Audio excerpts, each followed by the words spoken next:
Varanasi is God-populated city where human beings are also accommodated.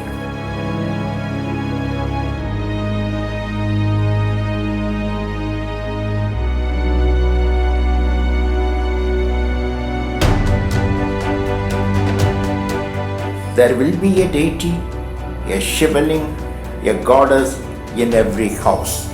People and gods coexist there. God and goddesses are inseparable in the lives of the people at Varanasi.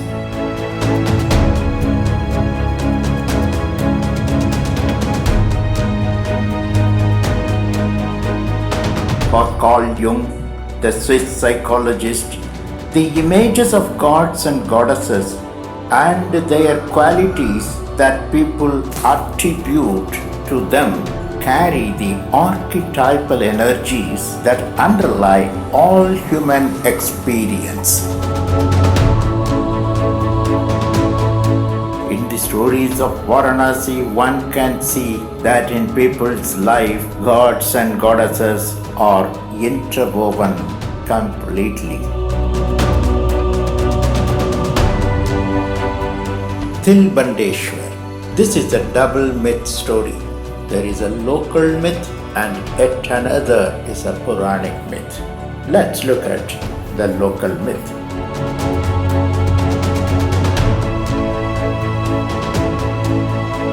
There was a lady who was very much devoted to Lord Shiva. Her association and friendship with Shiva was deep and divine.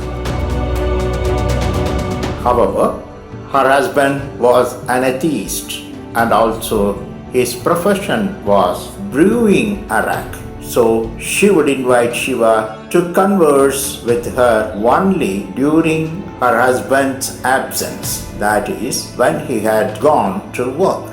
Shiva would come to her house and both of them would sit and talk. It had almost become a routine. One day, when they were so talking with each other, her husband returned home and he heard a male's voice inside his house. Who could that be? Was his question in mind. And then he called his wife. Now she was in a problem. How was an atheist, and so he would not believe if she tells him that she was talking to Lord Shiva. She thus decided to hide Lord Shiva. She asked Shiva to go inside a big vessel which is used for brewing arak. Shiva went inside. Her husband came, looked around in search of the male, but found none. However, he lifted the vessel to see if anyone was hiding inside. No one was there. Shiva disappeared, and there was no one inside.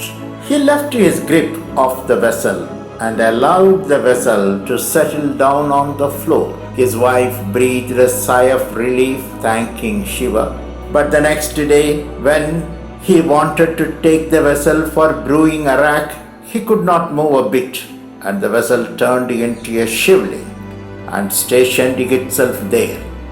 The size of the shivling and the closed opening for collecting the vapor after boiling the molasses can even now be found in the shivling.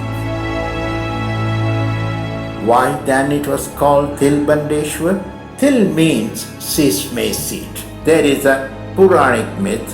When Rishyashringa, the Rishi, visited here, he founded a shivling, and the shivling started growing a thil size every year, and it is still growing.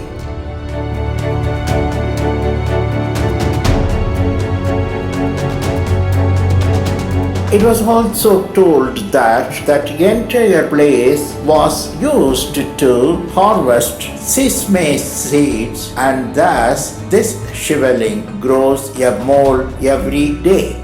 That's why this shivling is called Thil Bhandeshwar.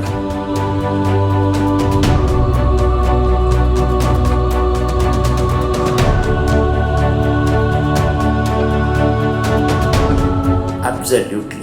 There is no shortage of stories in Varanasi.